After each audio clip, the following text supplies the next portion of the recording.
Olhão, uma cidade situada no distrito de Faro. Tem 28 mil habitantes e o seu município foi fundado em 1808. Diz-se que a palavra Olhão se deve ao facto de terem havido vários olhos de água na região, mas também se pensa que a palavra poderá ter derivado da palavra árabe Al-Haim, que significa nascente.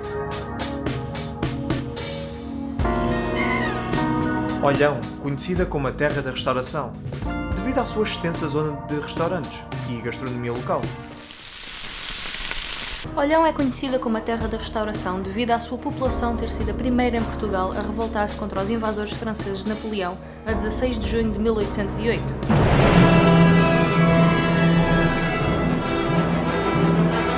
Ou seja, esta é uma terra de gente orgulhosa. E de pescadores? Muitos pescadores. Não é então de estranhar que seja um local com tantas lendas, como a da Raul, que segundo o mito criou a atual Ria Formosa. Ou a do menino dos olhos grandes? Uma criança que os pescadores encontram na rua à noite a chorar e que tentam pegar ao colo, só que se torna cada vez mais pesada até cair dos braços deles e desaparecer.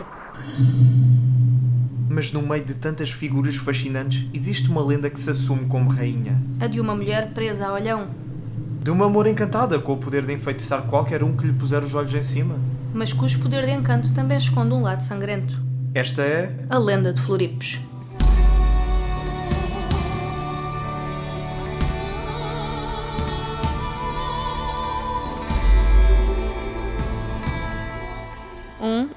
Um, dois. Pronto, então tu queres que eu te conte a lenda da Floripes, não é?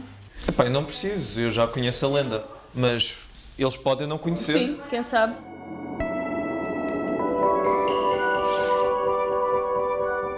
A lenda da Floripes basicamente remonta ao tempo em que os mouros viviam na Península Ibérica. Passaram montes de povos por aqui, os mouros foram uns deles.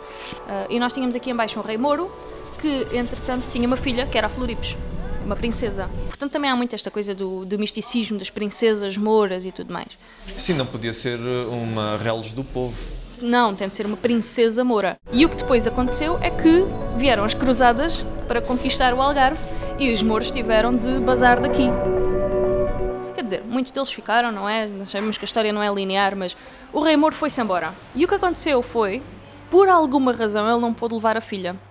Agora, se me perguntares qual é que é a razão, é pá, suspension of disbelief. Eu não sei. Simplesmente ele não pôde levar a filha com ele de volta para Marrocos ou para o norte da África. E então deixou-a cá. E fez a coisa mais lógica a fazer, que foi amaldiçoá-la, encantá-la. Claro.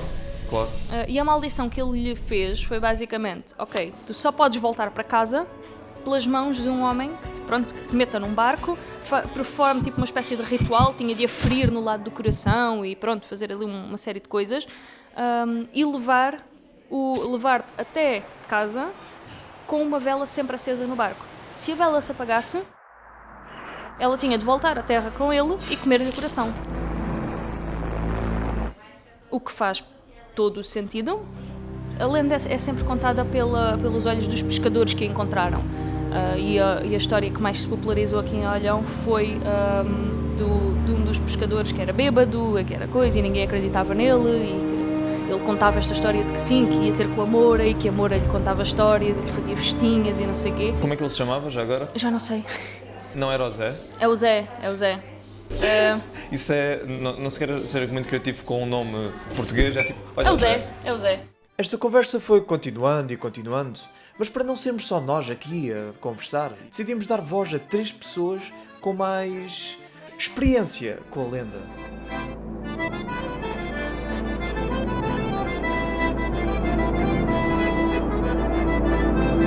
Portanto, terá sido quando teria 12, 13 anos, mais ou menos, portanto, há quase 60 anos. Era muito nova, não me lembro sequer a idade. Ia ter 5, 6 anos, talvez. E nessa altura nós tivemos até quem nos dissesse que nessa altura as lendas e até a Floripes era quase como um bicho-papão que se contava. Era mesmo. Mas não se contava muito comer do coração. Essa não. Eu tinha 7 anos quando a minha avó me contou, e a primeira história que me contou foi a história do Barroso. desta população tem muito a ver com o setor marítimo. Um pescador, quando partia daqui, saía de Olhão, ele não sabia se regressava, se ia para o alto mar, não sabia se regressava, portanto, e grandes dificuldades às vezes motivaram essa população marítima e operária a acreditarem em certas situações do sobrenatural. Se o indivíduo sobrevive a um naufrágio ou uma tempestade enorme no mar, ele começa a acreditar que há situações sobrenaturais, e daí que é possível que acreditassem nestes encantamentos. E a partir daí, sempre houve alguém que acreditou, passou de geração em geração. Havia uma grande dose de analfabetismo nessa altura. A primeira escola Régio em Olhão é criada em cerca de 1850, portanto, em meados do século XIX, mas a escola Régia não conseguia dar aulas a todos os alunos, a maior parte dos alunos não conseguiam entrar na escola Régia. E havia escolas particulares, é verdade, mas a maior parte da população não tinha dinheiro para ir para a escola particular. Portanto, o analfabetismo nesta região manteve-se até muito tarde. E isso também contribui para se acreditar em certas crenças, em certas lendas. O analfabetismo ajudou a interiorizar estas situações. Tanta ligação com as lendas, na juventude não. Mas os mais velhos sim, tinham muita ligação. Acreditavam mesmo? Acreditavam sim, principalmente no Menino dos Olhos Grandes, na Floripes e na Costureirinha.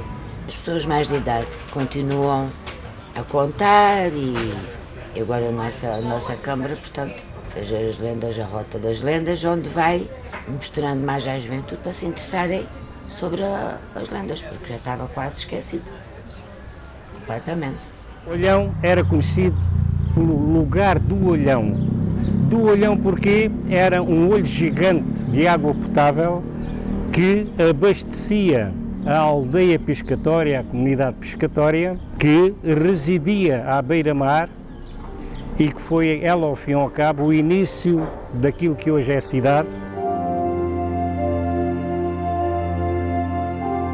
Viviam primitivamente e, a dada altura, como tinham barcos a que chamavam caíques, decidiram ir para várias latitudes e longitudes, levando mercadoria, sempre na senda do negócio, na senda da sobrevivência. Tinham um privilégio ou uma preferência especial pelo norte da África.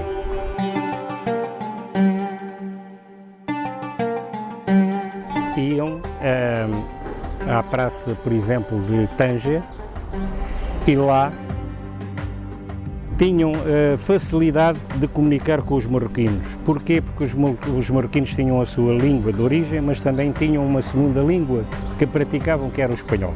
E dessa forma vendiam e descarregavam mercadoria e depois aproveitavam para visitar a Medina, que é a zona comercial típica árabe, aonde faziam compras desde sedas, tecidos, calçado, artefatos, com a finalidade de vir a contrabandear.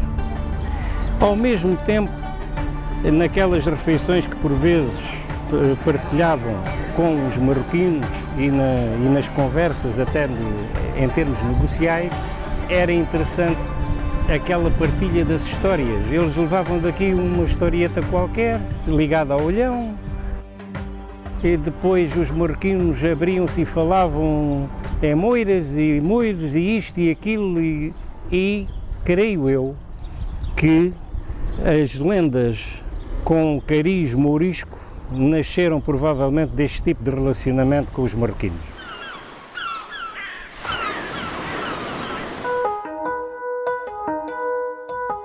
Nunca se conta isto muito pela parte da Floripes, mas parece uma coisa um bocado agridoce, no sentido em que, imagina que tu estás preso, longe de casa, e que o teu pai, em vez de dizer, apanha um Uber, sei lá, apanha o barco da carreira para ires de volta à casa, não, é tipo, só podes voltar se um homem te ferir no lado do coração e te levar até casa com uma vela acesa.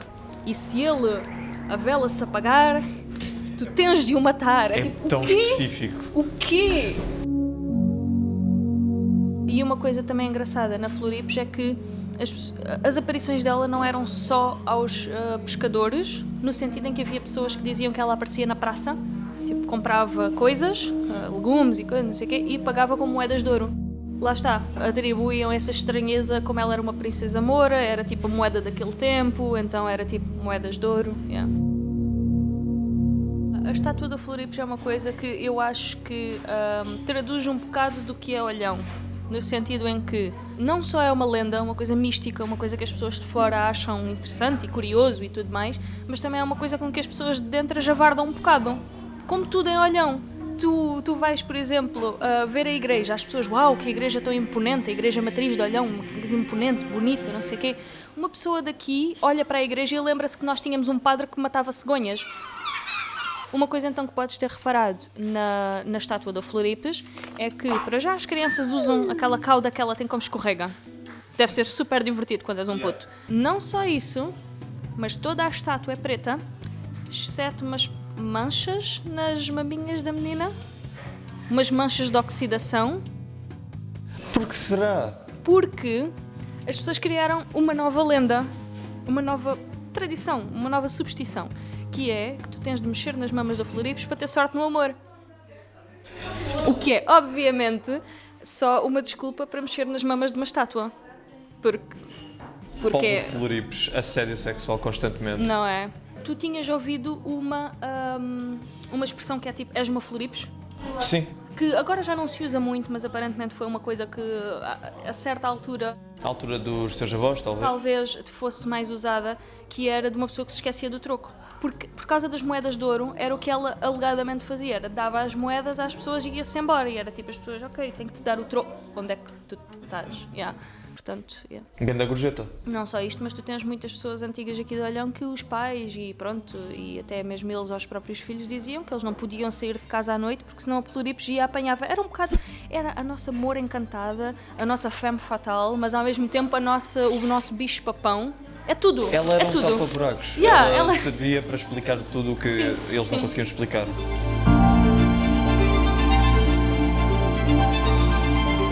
Eu pessoalmente tenho dificuldade em acreditar. No entanto, também eu não sou capaz de desmentir totalmente. Isto porquê? Porque para além de Olhão, e além de Olhão há outras lendas, e na Quinta de Marinha, aqui ao pé, também há por todo o Algarve. Portanto, não é um caso isolado. Portanto, o indivíduo, mesmo sendo um investigador ou sendo um estudioso destas matérias, não consegue dizer totalmente que não acredita. Eu não consigo dizer que não acredito. A verdade é que tenho dificuldade em acreditar, mas não consigo dizer exatamente que não acredito, porque não é um caso isolado. São muitos casos. Não, E nas outras lendas? também não. Bem, não acredito na Floripes, mas fico muito feliz de termos lendas. Fico feliz porque a vida não é só de realidade, também há deve haver um pouco de fantasia.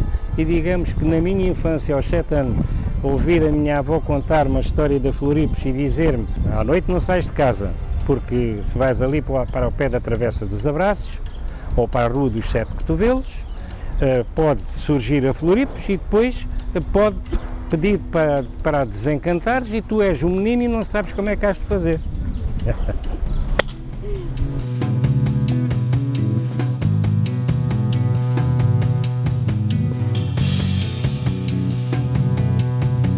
É engraçado que Floripes está sempre presa. É assim uma figura melancólica, triste, um pouco como a própria cidade de Olhão. Escuta, nós somos muito sofredores na vida.